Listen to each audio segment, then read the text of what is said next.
Build your success value ladder. Until doing becomes done, accomplishment is merely an intent and a hope. There is only activity. Dan Kennedy. So what I'm getting ready to share with you is a concept about money and how a rockstar professional goes about creating a value ladder and a financial stream to gain more money, more profitability for more freedom and fulfillment. Now, if we look at the old school approach of earning money, version number 1, we see hourly. Now, approximately 1,000 hours in a year. If you calculate 50 weeks in a year and times that by 20, about half your time, right? Because even if you work full time, if you're an entrepreneur or business owner, not every hour that you work is going to be billable. So if we look at 1,000 hours at $20 an hour, that's approximately $20,000. That's poverty, right? Now you could do 1,000 hours at $50 an hour, that's $50,000. That's not horrible. That's a decent living. That probably is above the average person's paycheck. Even at $100 an hour, that's $100,000. Now that's not bad, and a lot of people would be happy with that. But there's a lot of other factors coming into play, other costs, and that's not money we get to keep. And it's limited by the number of hours. All hourly, when you're trading your time for money, it's all limited by how many hours you can work. So that's going to be a challenge. Now, if you're working for somebody, either by a salary or by a project, you're limited on how much you can make based on the market, how much people are going to spend for that particular product or service, or the industry, how much people will spend for that knowledge, that expertise. So that is a challenge there. Version 3, traditional business. You typically will build a product or service, sell it many times, and trade other people's time for money. Now that's not a bad thing, and you can make money doing that. But when you build a traditional business, you're going to gain more revenue, but you're also going to have more expenses. So it's limited by many factors, and it takes a lot of time to grow and scale. And when you build more overhead, it will also become challenging to keep that afloat. Again, there's nothing wrong with traditional business, and part of rockstar professionals implement some of those strategies as well, but we do things a bit differently. So let's look at this. Rockstar professional revenue streams. Now, one thing is to create do-it-yourself DIY products. So you can create something once. You could sell it many times, one to many. And you can even put this sort of product or service on autopilot by having webinars or online marketing continually sell these things, making it very profitable. You can make money in your sleep. Now, you could sell products as little as $20 up to $500, sell them at different quantities. Now let's look at DWY, done with you sort of services. This could be anything from events to workshops to group activity, group services. You're going to create it once or do it once, but you're going to have many people involved in the process. So anywhere from $300 to $5,000, you can create these different products and sell it. Create it once, sell it many times. Like the first one here, you have a $300 event, you sell 40 tickets, it's $12,000. Or you can have a higher end things for $5,000, sell 5 of them, that's $25,000. So it really depends on the numbers. You've got to work the numbers. And then last not least, DFY, high-end consulting, when you're selling on value, not time. So this could be $5,000, $3,000, $1,000, doing them 12 times,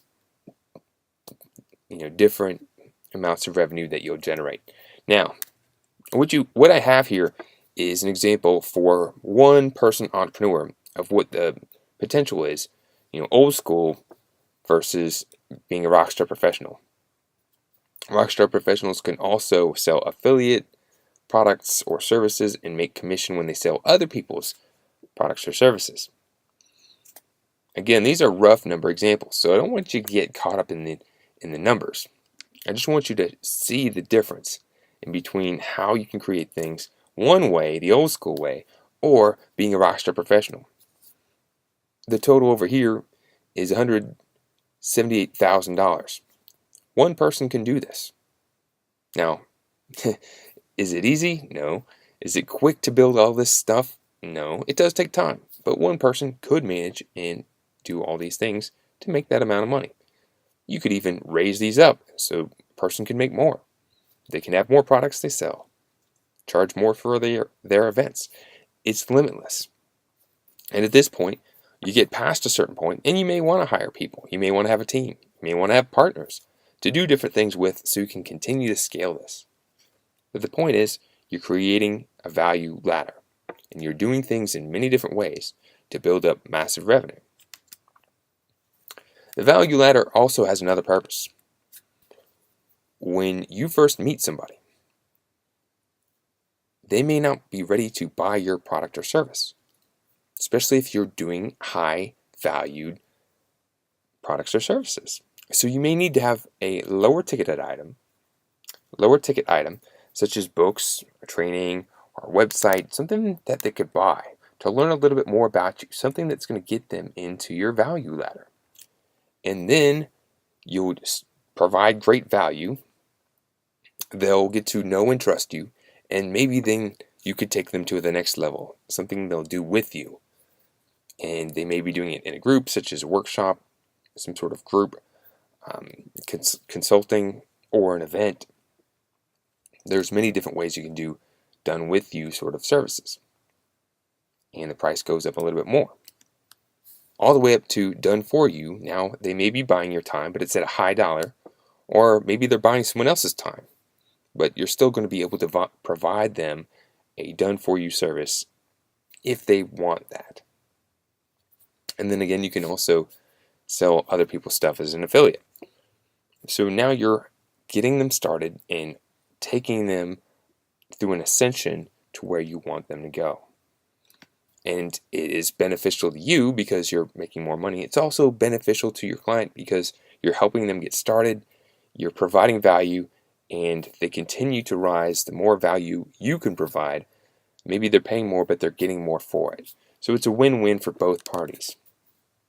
Now, value. Some people have a little bit of challenge getting into the value mindset because when we start off, when we're thinking about ourselves, we're thinking about money from a personal point of view, not an entrepreneurial point of view or business point of view. So you've got to get out of that behavior and start thinking of money in the right way. When you're selling on value, you're not trading your time for money. You're thinking about the value you're being able to provide. And you're not going to be able to provide the same amount of value to everybody. So just keep that in mind. So is $100,000 a year too much for, say, a mastermind, for joining a mastermind? Some masterminds can be a few $100s. Some could be $50,000. It depends on the mastermind. It could be potentially $1,500 a day to be in a mastermind. Is that too much? Well, people who are looking at money correctly are not looking at how much something costs. Again, they're looking at the value. So entrepreneurs know that you need to look on return on investment. So consider a $50,000 a year company, which is pretty small, really small for just a company, but they're just getting started. At 20% growth, that would be $10,000. So if they were able to achieve 20% growth for participating in a mastermind, right? Then they would have a return on investment. Now, the cool thing is, it's huge numbers through time because not only are they making that initial return, they're also being able to return long term as they continue to grow and scale. It's lifetime value. So you've got to really think about things in value. Don't think about it on a personal level. You got to think big, and you also got to play big. because you need to be able to be comfortable to know the true value you can provide. If you're not providing true value, then maybe you need to reassess your product or your service. Action step. This is about 20 to 30 minute exercise, and it's to map out your value ladder and ascension plan. Start by thinking about what are the do-it-yourself, done with you, and done for you services that you can create. Products or services. Think about all the different things you could do. Think big. Really think about all the different things you could do, from a very small ticket item all the way to a huge item. And make a huge item that's even bigger than you think you could sell. Because if you don't put it out there, you'll never sell it. But if you do, you just might sell it. It'll also have the benefit of making your other products look a little less pricey. So think big, but then plan to start small. You're not going to start off trying to do everything at once. You're going to start with some basics, and then you're going to scale through time.